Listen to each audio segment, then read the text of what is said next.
우리가 어떤 삶을 살든 그 삶은 흔적으로 남아요. 흔적으로요. 여러분도 인생을 살아왔을 텐데 여러분은 어떤 흔적이 남을 것 같아요? 내가 살아온 삶의 흔적 말입니다. 아마 대부분의 사람의 삶의 흔적이 이러지 않을까 싶어요. 네, 우물쭈물하다가 이럴 줄 알았다. 이 말은 조지 버나드 쇼가 자기 묘비석으로 해달라는 글귀입니다. 버나드 쇼가 자기 묘비를 그렇게 적어달라 그랬어요. 우물쭈물하다가 네, 이럴 줄 알았다. 열심히 산다고 살았는데 자기가 인생을 되돌아보니까 그 인생이 우물쭈물이었다는 거예요. 뭐 결단도 제대로 못하고 제대로 살지도 못하고. 그리고 그 결과가 뭐냐 그러면 허망한 죽음의 포로가 됐다는 거예요. 우물쭈물하다 내 이럴 줄 알았으니까. 자기가 자기 무덤 안에서 야, 이게 마참 인생이 자기 인생에 대한 자조 섞인 반성이에요. 그런데요, 그가 유명한 문학가로 노벨 문학상까지 받은 사람이에요. 그러니 우물쭈물한 인생도 아니고 정말 뭐 남들 보기에 부끄러운 인생도 아닙니다. 왜? 노벨 문학상을 받았다니까요. 이걸 고려하면 아마 대부분의 사람들의 삶의 흔적은 이보다 못할 거예요. 대부분은. 그렇죠? 대부분은 그래요. 뭐 그런가 보다 싶을 수 있어요. 뭐 인생 다 그런 거 아니냐. 그런데 깊이 생각하면 서글픔이 몰려오는 거예요. 근데 우리가 인생을 살면서 별로 안 서글픈 이유는 뭐냐 그러면 뭘 안 하기 때문에요? 깊이 생각을 안 해요. 깊이 생각을 안 해요. 팡세를 적은 파스칼은요, 사람이 자기 삶에 대해서 고민하면 절대로 인생을 그래 안 산다 그랬어요. 절대로. 왜냐하면 삶은 항상 살고 나면 후회가 되니까 삶을 살아보면 또 반성하게 되고 반성하게 되고 반성하게 되니까 그렇게 함부로 안 산다는 거예요. 그런데 왜 대부분의 사람들이 함부로 사느냐 그러면 뭘 안 하기 때문에요? 생각을 안 해요. 왜? 생각하면 힘드니까요. 힘이 드니까 뭐 하느냐? 대충 사는 거예요. 그거 잊기 위해서 쾌락을 즐기고 술을 즐기고 자기가 가지고 있는 욕망을 발현하고 그 생각 안 하니까 그 삶이 얼마나 허망하고 답답한지 모르는 거지. 생각하고 나면 야, 내가 이렇게 살아서 되겠는가 고민하게 된다는 거예요. 우리 모두가 삶을 정말 열심히 치열하게 살잖아요. 그런데 삶이 별것 아니래요. 버나드 쇼만 그렇게 얘기하는 게 아니라 우리가 전도 축제 때도 얘기했습니다만은 베르나르 베르베르도 인생 별것 아니라 그러고 하나님도 인생 별것 아니라 그러고 다 별것 아니라 그래요. 그러면 우리가 열심히 살아가는데 최선을 다해 살아가는데 그 인생이 별것 아니라 그러면 서글프잖아요. 그러니 그 별것 아닌 인생을 뛰어넘어야 되는데 어떻게 하면 뛰어넘을 수 있는가? 그게 오늘 본문에 나와요. 예수님의 흔적을 남기라는 거예요. 예수님 믿고 가진 예수님의 흔적을 삶의 자리에서 남길 수만 있다면 우리 인생은 우물쭈물한 인생을 뛰어넘을 수 있다는 거예요. 우리가 사도 바울을 통해서 한번 살펴보겠습니다. 본문은 사도 바울의 신앙 고백이고 예수님을 섬기는 이가 누리는 행복의 본질이고 또 누구보다도 예수님을 잘 믿었던 사도 바울이 우리에게 뭐라고 그러냐, 이렇게 사는 게 그리스도인답게 사는 것이다 하는 요청이기도 한 겁니다. 본절을 기록한 사도 바울은 누구보다 예수님의 흔적을 진하게 가졌던 사람이에요. 누구보다요. 갈라디아서를 보면 바울을 음해하고 모함하고 죽이려는 사람이 한둘이 아니었어요. 그런데 그 동기가 좀 당황스러워요. 뭐냐 하면 바울이 예수님의 흔적을 너무 진하게 가지고 있는 게 문제가 되어서 음해와 모함을 받은 거예요. 근데 누가 음해하고 누가 모함했냐 그러면 갈라디아 교회 안에서 했으니까 누가 한 거예요? 믿는 사람이 한 거예요. 예수님을 믿는다는 사람들이 예수님 믿는 바울을 음해를 한 겁니다. 바울을 미워했던 이들은 함께 예수님을 믿었음에도 너무도 선명하게 주님 중심인 그 바울 신앙이 싫었던 거예요. 요즘 말로 하면 적당히 믿으라 이게 적당히. 그러나 우리가 예수님을 믿을 때 예수님이 우리의 전부이시기 때문에 우리의 마음과 진심을 다해서 믿어야 되는 겁니다.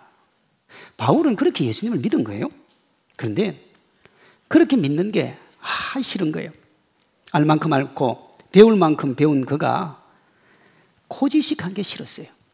타협할 때는 좀 타협도 좀 하고 좀 적당히 할 땐 적당히도 해야 되는데 그러지 않는 그가 미웠던 거예요. 아이러니하잖아요. 함께 예수님을 믿는데 그 예수님 믿는 흔적이 너무 선명한 게 싫었다 하는 거예요. 이를 역으로 하면 그만큼 다메섹 도상에서 죄인 중에 괴수라고 불리는 자기를 찾아온 주님의 흔적이 사도 바울에게는 선명했던 겁니다. 그것이 본문 누구든지 나를 괴롭게 하지 말라 내가 내 몸에 예수의 흔적을 지니고 있노라 하는 말이에요. 예수님과 함께하는 예수님을 위해 살아가는 바울의 행복의 근원이 뭐냐 그러면 내 몸에 예수님의 흔적이 참 많은 거예요. 바울이 말하는 흔적이 두 가지인데 하나는 뭐냐면 구원의 흔적이고요. 다른 하나는 구원을 기초로 한 그리스도인다운 삶의 흔적이에요. 이 두 가지 흔적이 있단 말이에요. 먼저 바울이 가진 구원의 흔적입니다. 우리의 참된 소망과 희망은 예수님의 십자가고 우리가 가져야 될 것이 바로 이 예수님의 흔적인 줄로 믿습니다. 아멘. 별로 그런 줄로 믿습니다. 이게 안 되면요 우리 신앙생활 못해요. 그럼 뭐하냐? 종교생활 하는 거예요. 나의 만족과 유익을 위해서 예수님이 이용당하는 종교생활을 한다고요. 우리가 이 구원의 확신과 그리스도인다운 삶에 대한 분명한 확신이 있어야 우리가 주님 앞에서 신앙생활을 할 수가 있는 거예요. 지난 2000년간 하나님의 사람이라 불렸던 이들의 삶의 원동력이 뭐냐? 그게 십자가예요. 하나님의 사람들은 나의 하나님 어찌하여 나를 버리십니까? 하며 절규하며 울부짖는 그 예수님을 외면하신 하나님.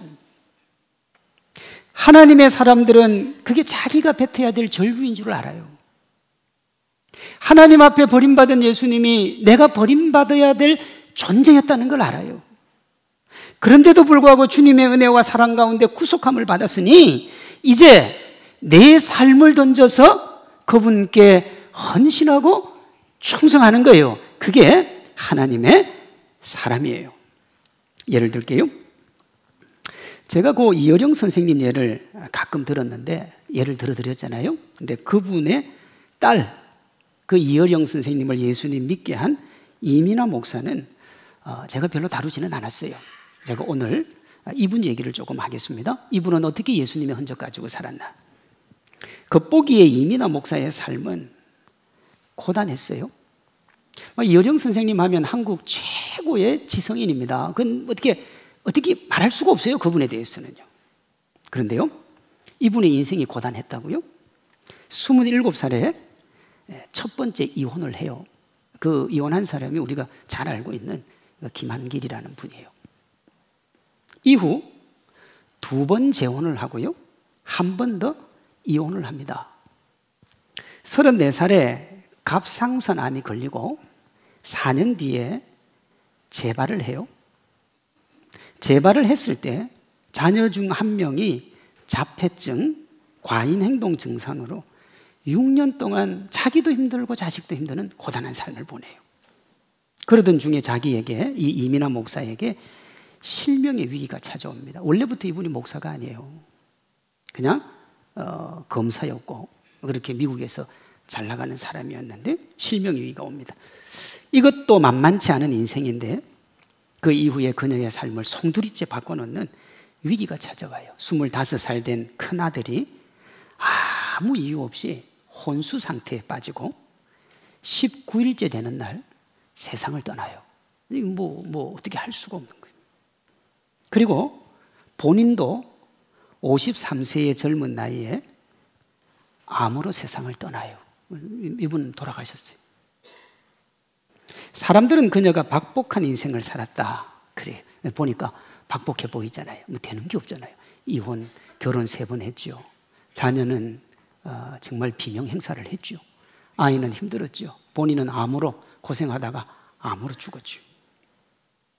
그러면 본인도 자기 인생을 그렇게 생각을 했을까 하는 거예요. 시련과 아픔이 일상인 그녀의 삶을 많은 사람들은 박복하다고 하는데 정작 당사자인 이민아 목사는 순탄하지 않았던 자기의 인생을 아름다웠다 그래요. 그러니까 아들이 죽고 난 다음에 이분이 목사가 되거든요. 인생 아무 의미 없다. 주님 안에서 복되게 살죠. 이걸 알 수 있는 게 뭐냐면 그녀의 간증집 제목이 땅에서 하늘처럼이에요. 내가 지금 땅에 발 디디고 살지만 어떻게 살겠다는 거예요?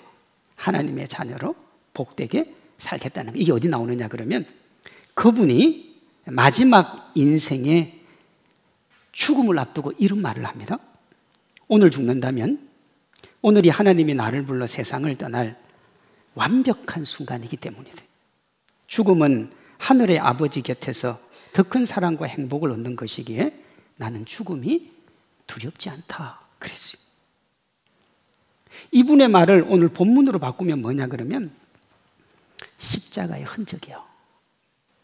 이분 몸에 하루 새겨놓았던 십자가의 흔적. 그 흔적이 그녀의 고단한 인생을 행복하게 만든 거예요. 바울은 우리도 이 십자가 흔적을 가져야 된다 그래요. 그럼 왜 바울이 십자가의 흔적을 그렇게도 강조를 할까? 이 십자가의 흔적을 소유하지 못하면 예수님의 흔적이 우리에게 없으면 예수님 믿는 모습이요 추해져요. 세상의 조롱과 비방거리가 되거나 변질하는 거예요. 교회나 성도가 십자가의 흔적을 가지지 못해서 부패와 타락의 길을 걸어갈 때에는 한결같은 공통점이 있습니다. 그게 뭐냐 그러면 예수님의 십자가라는 우산 아래 모였지만 철저하게 인간이 자기 욕망 중심으로 행동했다는 거예요. 대표적인 것이 중세 1000년의 기독교 역사입니다. 유럽에 가면 수도원터가 여러 곳이 있습니다. 우리나라는 명산, 좋은 이렇게 산지가 있는 곳에는 절이 있습니다. 절이. 근데 유럽은 그런 곳에 뭐가 세워졌느냐 그러면 수도원이 세워져 있습니다. 왜냐하면 불교 용어로 하면 속세에서 이렇게 신앙에 때가 묻은 걸 거기 수도원 가가지고 때를 벗기는 작업을 하는 거고 거기 수많은 수도사들이 거기가 도서관이었거든요. 책이 사실은 그렇게 발전이 됩니다. 근데 거기 가가지고 자기의 마음을 정결하게 하는 다 신부들이 거기 살았단 말이에요. 신부는 뭐 하면 안 돼요? 결혼하면 안 돼요. 그런데요, 이 수도원의 터에서 이 수도원을 발굴을 하다가 보니까 거기 아래에 수많은 어린 아이의 유골이 엄청나게 나오는 거예요. 지금도요. 도대체 경건과 주님을 향한 헌신으로 모여든 수도사들이 거기서 뭔 짓을 한 거예요? 아이가 태어나면 그냥 묻은 거예요. 그리고 또 쾌락을 즐기고 그러면서 뭐라고 그랬느냐? 우리는 경건하다 그랬다고요. 이 타락을 단적으로 보여주는 게 뭐냐면 몇몇 교황도 결혼 못하죠. 그런데요, 자녀가 있었는데 부끄러움도 몰라요. 왜 이렇게 되었느냐? 그리스도의 십자가와 그의 영광을 위해 살아가는 그 자기의 본질적 가치를 잃어버린 거예요. 그러면 타락하는 거예요. 목사도 성도도 그러면 다 타락하는 거예요. 십자가상의 예수님의 외침과 자신이 외쳐야 될 예수님의 흔적에 대한 고백을 잃어버리면 이렇게 되는 거예요. 여러분, 믿음의 고백을 잃어버리면 타락하는 거예요. 이는 사도 바울의 책망을 받은 갈라디아 성도들도 마찬가지예요. 믿음으로 살지 않고 자기들끼리 싸우고 시기하고 질투하고 사도 바울의 사도권을 조롱하고 너는 사도가 아니라고 비난하고 그 모든 말들에 대해서 사도 바울이 마지막 갈라디아서를 종결지으면서 뭐라고 그러느냐 그러면 예수의 흔적을 가진 당당한 사람들이 되라. 다른 복음에 헌신하여 저주받는 어리석은 성도가 되지 마라. 여러분, 갈라디아서 서론에 보면 그렇게 돼 있어요. 다른 복음을 전하면 저주를 받을 거라고 돼 있단 말이에요. 주님의 복음 안에서 참 자유를 누리라는 거예요. 너희 주변에 그 모델이 없으면 나를 모델로 삼아서라도 그런 멋진 삶을 살아내라는 거예요. 이게 오늘 본문에 누구든지 나를 괴롭게 하지 말라. 내가 내 몸에 예수의 흔적을 지니고 있다 하는 그 말이란 말이에요. 빛이신 예수님 안에 생명이 있고 행복이 있는 줄로 믿습니다. 예수님의 흔적을 가진 이가 가장 행복한 거예요. 그러니 여러분, 우리에게 뭐가 있어야 되느냐? 구원의 흔적과 그 구원의 흔적에 기초한 삶의 흔적이 있어야 되는 거예요. 아픔 많고 눈물 나는 현실이지만 그래도 예수님의 흔적이 있으면 다 이겨내게 될 줄로 믿습니다. 세상에 때로 부러울 게 있고요. 야, 어느 친구는 잘 되는데 난 저게 부럽고 저게 부럽고 저게 부럽고 나는 왜 저게 없나? 여러분, 그러나 그분에게 없는 게 우리에게 있는데 그것이 예수님의 흔적인 줄로 믿습니다. 그러니 세상께 많이 부러울 때마다 우리가 뭐라고 외치면 되느냐 하면 누구든지 나를 괴롭게 말라. 내가 내 몸에 예수님의 흔적을 지니고 있노라. 세상의 그 어떤 흔적보다 주님의 흔적이 귀하고 가치 있는 줄로 믿습니다.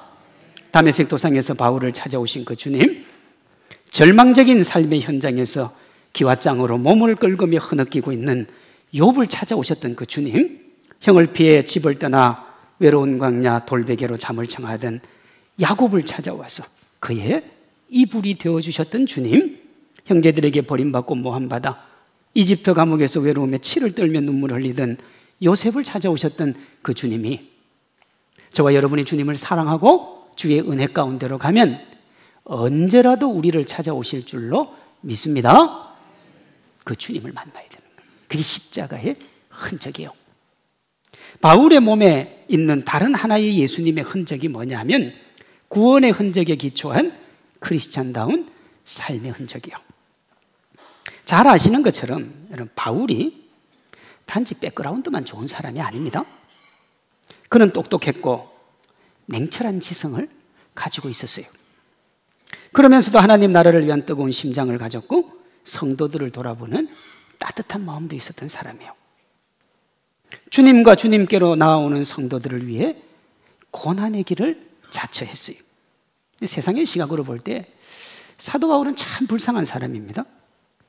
사도 바울이 조금만 마음을 달리 먹으면 오늘 우리나라 하면 크고 좋은 집에서 살 수 있었어요.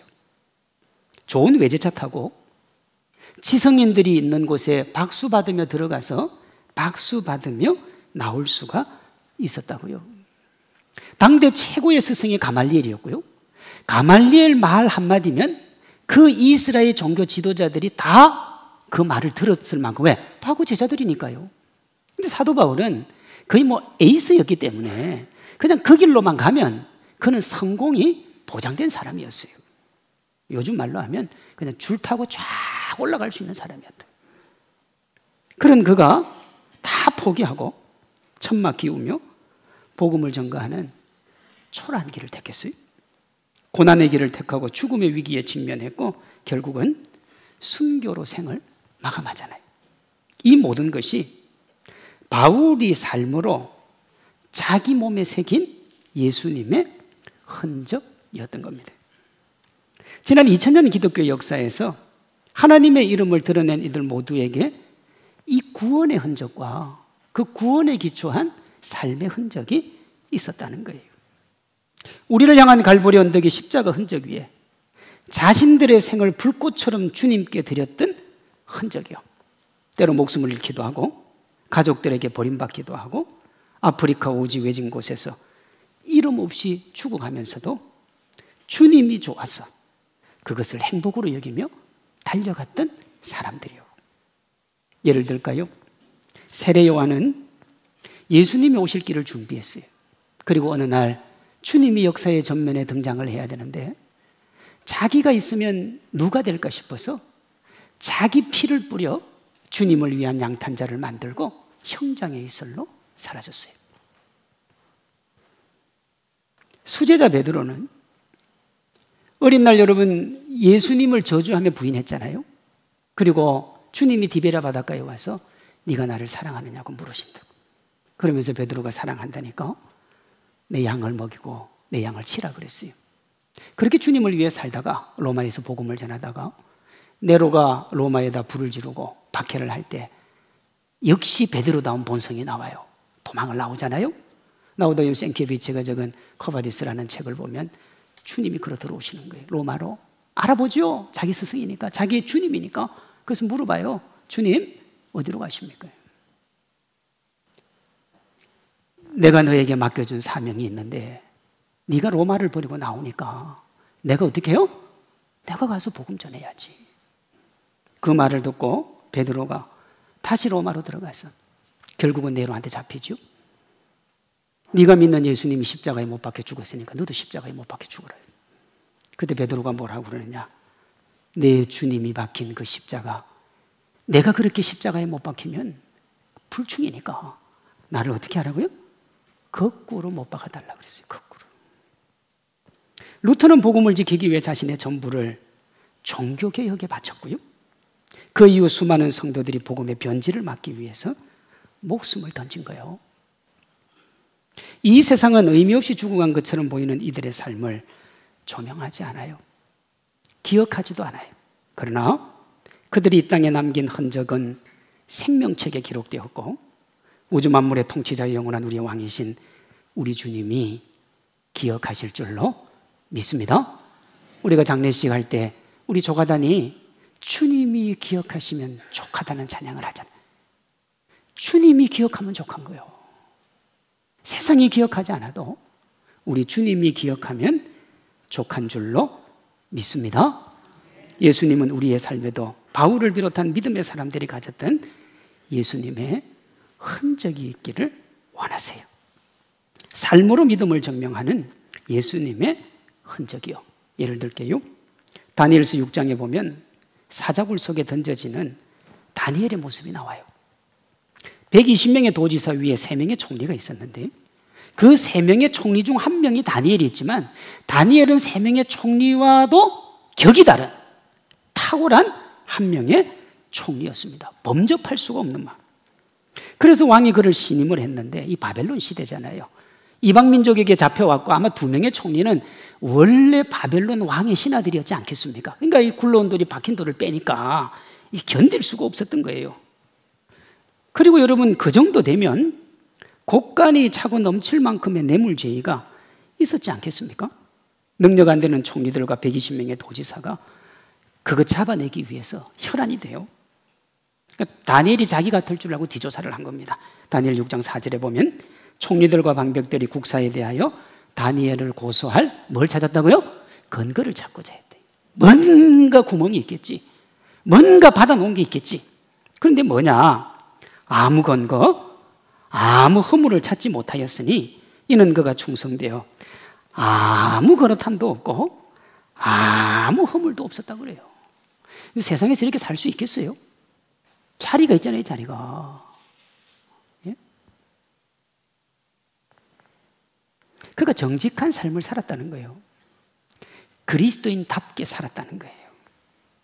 어떤 교인은요, 세상이 부조리하고 부정이 가득하므로 그렇게 하지 않고는 세상을 살아갈 수가 없다 그래요. 아, 이거 목사님 설교 들으면 뭐 그냥 막 굶어 죽어야지 못 산다. 뭐 이렇게 얘기하는 분도 있어요. 여러분, 세상이 악하다고 주님이 얘기했는데 세상 사람들 다 따라가며 세상 사람들 하는 거 그대로 해가지고 어떻게 세상의 빛과 소금이 됩니까? 초록은 동색인데. 신앙과 삶의 분리를 당연하게 여기면 안 돼요. 이렇게 하면서 자기 유익과 만족을 추구하는 걸 뭐라고 그런다고요? 종교생활이에요. 종교생활이요. 종교생활. 예배 드리는 것도 나의 유익을 위해서, 헌금하는 것도 나의 유익을 위해서 다 나와 하나님과 뭐 하려고 그래요? 거래를 하려고, 거래를. 사도 바울과 다니엘은 단호하게 거절했어요. 다니엘을 보세요. 그는 하나님을 향한 뜻을 정하고 목숨을 내놓았어요. 세상 방식 쫓지 않고 세상 원리, 성경의 원리대로 살았습니다. 이게 크리스찬의 삶이에요. 그래야 구별될 수 있는 거예요. 다니엘처럼 세상에서 그리스도인다운 삶을 잃지 않는 거예요. 세상 방식 추구하지 않고 하나님 바라보고 하나님 의지해야 된다고요. 다윗은 이렇게 얘기했습니다. 어떤 사람은 병거, 어떤 사람은 말을 의지하나 우리는 여호와 우리 하나님의 이름을 사랑하는도다 그랬어요. 여기 병거와 말이 뭐냐? 지금으로 하면 최신입니다. 이때 당시에 병거와 말이 지금으로 하면 핵무기하고 똑같은 거예요. 근데 어떤 사람은 세상에 있는 병거와 말을 의지하지만 나는 하나님 자랑한다 이거예요. 다윗이 이렇게 말하는 이유는 세상 어떤 것도 하나님과 비할 수가 없기 때문에 시편 118편 8절입니다. 여호와께 피하는 것이 사람을 신뢰하는 것보다 낫고 여호와께 피하는 것이 고관들을 신뢰하는 것보다 낫다. 아멘이십니까? 대단히 중요한 얘기예요. 세상에 힘있고 권력 있는 사람, 대단한 사람 의지하는 것보다 주님 의지하는 게 낫다고요. 세상 방식 따라가지 않아도 멋지게 살 수 있습니다. 우리가 하나님 바라보고 의지하면 하나님이 우리 삶을 책임져 주시는 거예요. 그럼 여러분 뭐 세상 염려할 게 뭐 있고 걱정할 게 뭐 있고 주님이 우리의 삶을 책임져 주시니까 우리가 할 것은 뭐냐? 믿는 거예요. 믿는 거예요. 우리가요 믿음과 하나님에 대해서 잘못 알고 있을 때가 많아요. 적지 않은 사람들이 이렇게 생각합니다. 믿음으로 살면 하나님이 다 책임져 주신다. 맞아요. 근데 하나님의 책임의 방법은 그 믿음이 진짜인지 확인하고 난 다음에 주시는 거예요. 근데 우리는 어떻게 생각하냐 그러면 믿음이 진짜도 아니에요. 그냥 하나님이 내 욕망대로. 무슨 얘기냐? 하나님 우리가 바라보고 의지하면 풀무불에 들어가지 않는 게 아니라 풀무불에 들어갈 믿음을 주시는 거예요. 여러분 사드락 메삭 아벳느고가 풀무불에 들어갔어요? 안 들어갔어요? 이때는 또 성경 별로 모르는 것처럼 그렇게 했어요. 사드락 메삭 아벳느고가 풀무불에 들어갔어요? 안 들어갔어요? 들어갔어요. 우리는 어떻게 생각하냐면 들어가기 직전에 하나님이 안 들어가게 해주신다. 그걸 믿음으로 알아요. 다니엘이 사자굴 속에 들어갔어요? 안 들어갔어요? 들어갔어요. 우리는 들어가기 직전에 살려주는 걸 믿음으로 알아요. 이스라엘 백성이 요단강을 건널 때 요단강물에 발을 디디면서 열렸어요? 딛기 전에 열렸어요? 디디면서 열린 거예요. 하나님이 책임져 주세요. 그러나 우리의 뭘 보여줘야 돼요? 하나님 앞에 믿음은 보여줘야 돼요. 믿음은. 그게 우리가 주님을 의지하고 주님 바라보고 살아가는 믿음이고 신앙인 거예요. 하나님을 하면서 이런저런 소리 듣느니 아예 하지 말자. 여러분 그런 마음 들 수 있어요. 들 수 있어요. 그런 현실에서도 크리스천다운 삶을 노력하는 것이 십자가의 흔적을 가지는 삶인 거예요. 애매히 당하는 고난을 믿음으로 이겨내는 거예요. 이런 믿음의 사람이 되기 위해서 우리가 기억해야 될 게 뭐냐? 현재 축복의 자리에 있든 절망의 자리에 있든 뭘 버리면 안 돼요? 믿음을 버리면 안 돼요. 믿음을요. 믿음을. 그 믿음 개나 줘버려라. 그래 안 돼. 그래가지고 개도 기분 나빠해요. 믿음의 길을 포기하면 안 돼요. 힘들고 어렵지만 말씀과 기도 안에서 주님의 십자가 바라보고 뚜벅뚜벅 믿음의 길 걸어가는 우리 성도님들 되시기를 바랍니다. 크리스찬의 삶은 세상과 벗하고 자기의 이기적인 욕망과 타협하는 둥글둥글이 아니고요. 자신을 쳐서 복종시키며 오직 주님만 바라보는 일편단심이어야 돼요. 여러분 이성계가 말입니다. 조선을 세우고 자기가 정말 함께하고 싶은 인재가 하나 있었잖아요. 이게 정몽주예요. 아들을 보냈어요. 이방원이를. 좀 회의 좀 하라고. 그 보냈더니 이방원이가 이렇게 하잖아요. 이런들 어떠하리 저런들 어떠하리 만수산 드렁치기. 치기 이렇게 얽혀진들 고려의 신함은 어떻고 조선의 신함은 어떠하리 우리도 뭐 하자고요? 100년 동안 한번 누려보자. 그 얘기 들은 정몽주가 뭐라고 그랬습니까? 이 몸이 죽고 죽어 100번 고쳐주고 님 향한 일편단심은 가실 줄이 없다고 그랬어요. 가실 줄이. 나는 그렇게 안 산다. 지저분하게. 돈 주고 명예 주고 권력 준다고. 여러분, 이분이 예수님 믿었습니까? 안 믿었어요. 그러면 뭐 고려 마지막 왕이 잘해가지고 무슨 나라가 망했습니까? 아니, 그 왕 볼 것도 없어요. 그 왕은.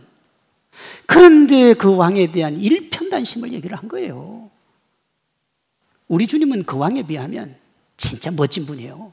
대단한 분이에요. 그런데 얘는 우리가 이런 들었다하리 저런 들었다하리 만수상처럼 지게 얽혀진 들었다하리 우리도 이와 같이 100년 해로 한번 해보자.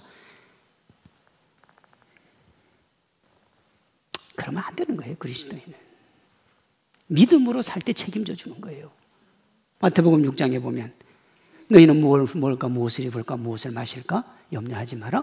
이는 다 뭐라고요? 이방인들이 구하는 거예요. 그 이방인은 먹고 입고 마시는 거 고민해야 돼요? 안 해야 돼요? 해야 되지. 왜? 예수님 하라 그랬잖아요. 왜? 그건 다 이방인이 구하는 거예요. 왜? 자기 힘으로 살아야 되니까 자기 능력으로 살아야 되니까 줄을 타든 뭘 타든 타고 가야 돼요. 그런데 너는 내 백성이고 우주 만물의 주인인 내가 네 인생 책임질 거니까 너는 뭐 하지 말라는 거예요? 걱정하지 마라 이거예요. 내가 책임져 주겠다는 거예요. 이 믿음, 이 신앙 가지고 하나님 앞에 나아가는 우리 모두 되기를 소망합니다. 그렇지 않아요? 조금 바보스러워도 우직하고 한결같아야 되는 거예요. 사람들은 선명하게 예수님의 흔적 가지고 있는 바울을 미련하다 그랬어요. 배울 만큼 배우고 마음만 먹으면 가질 만큼 가질 수 있었던 그가 예수님이라는 그 이름에 매여 초라하게 사는 것이 도대체 이해가 안 됐어요. 그래서 그를 조롱하면서 우리 세계로 들어오라 이거예요. 지금이라도 우리 세계 들어오면 너는 떵떵거리며 먹고 살 수 있으니까 들어오라 이거예요. 그때 사도 바울의 대답이요, 우리의 예상을 다 뛰어넘어요. 오늘 본문 3절 앞에 있는 14절, 내게는 우리 주 예수 그리스도의 십자가 외에는 결코 자랑할 것이 없으니 그리스도로 말미암아 세상이 나를 십자가에 못 박으면, 예수님 때문에 너희가 나를 십자가에 못 박으면 도리어 내가 너희를 그렇게 하겠다. 빌립보서에 가면 이 세상 것을 바울이 뭐라고 그러냐? 뭐라고 그래요? 뭐라고 그래? 내가 얘기를 못해. 뭐라고 그래?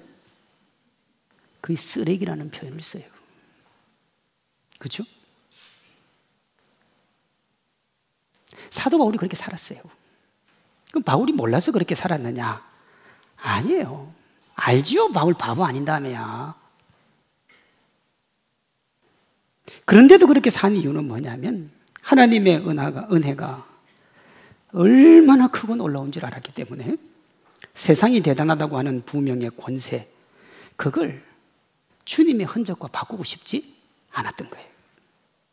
바울은 세상 어떤 것과도 바꾸지 않았던 자기 몸에 새겨진 선명한 예수님의 흔적을 이렇게 얘기해요. 내가 나된 것은 하나님의 은혜로 된, 이 구원의 흔적이잖아요. 내가 나된 건 하나님의 은혜예요. 내게 주신 그 은혜가 헛되지 아니하여 내가 모든 사도보다 더 많이 수고했어요. 평생을 수고하며 살았어요. 한시도 주님을 떠난 적이 없어요. 그저 그는 세상 가서 빛과 소금으로 살았어요. 선교여행 몇 번 갔어요? 4번인가 5번. 전 지중해를 몇 번씩 도는 선교여행을 갔어요. 그는 세상으로 가서 빛과 소금이 됐어요. 근데 마지막 한 번 보세요. 그게 내가 한 게 아니요, 나와 함께 하신 하나님의 은혜다 그러잖아요. 내가 한 게 아니요. 이게 진짜 기가 막힌 말이에요. 이 말이요. 근데 이 말씀을 이해하면 그냥 섬기면 죽도록 하고 입은 안 떼요. 뗄 수가 없어요. 왜? 다 은혜잖아요. 나를 부른 것도 은혜요. 내가 열심히 수고한 것도 은혜요. 그러니 하나님 앞에 이 일을 하고 드리는 것도 은혜인 거예요. 삶으로 믿음을 증명해야 될 곳이 세상이고 방법이 빛과 소금이며 결과가 하나님 앞에 영광 올려드리는 것이라 그랬잖아요. 한번 볼까요? 바울은 온 세상이 복음으로 덮이도록 복음을 전했어요. 복음을 위해 낮아지는 그는 소금이었고 누구도 범접할 수 없는 빛이었습니다. 누구도 범접을 못했어요. 그 결과 각 지역 교회에서 국교가 된 로마에서 오늘날도 그를 통하여 하나님이 영광을 받으세요. 오늘날도. 이것이 삶으로 믿음을 증명한 바울의 몸에 아로 새겨진 예수님의 흔적인 겁니다. 크리스천은 다른 어떤 흔적보다 이 십자가의 흔적을 가져야 되는 줄로 믿습니다. 그럼 제가 여쭤볼게요. 예수님이 베푸신 은혜와 사랑에 대한 반응으로 여러분이 예수님을 위해 살기 위해 고군분투하다가 내 몸에 새겨진 예수님의 흔적이 있습니까? 내가 내 몸에 예수의 흔적을 가졌다 그랬잖아요. 여러분에게 그 예수님의 흔적이 있냐 하는 거예요. 주님이 우리를 부르시는 날이 있어요. 주님이 우리의 삶에 마감종을 울리는 그날 우리 모두는 주님 앞에 설 거예요. 그날 주님이 우리 삶에서 당신의 흔적을 찾으실 거예요. 우리가 살아온 인생에서 십자가의 흔적을 찾으실 거라고요. 주님이 주신 이 땅의 삶의 자리, 주부로, 직장인으로, 회사 경영자로, 전문인으로 주님이 허락하신 재물이나 주님이 주신 재능으로 주님을 위해 어떻게 살았는지를 주님이 물으실 거예요. 물으실 거란 말이에요. 제가 가끔 설교했잖아요. 남들보다 더 많은 재능을 가진 것이 어쩌면 더 손해일 수 있어요. 주님이 주신 거잖아요.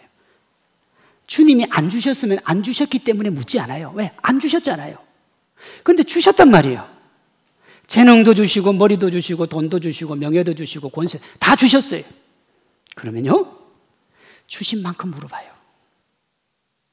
크리스찬은요, 주님 앞에 서게 될 그날이 있음을 기억하며 살아야 돼요.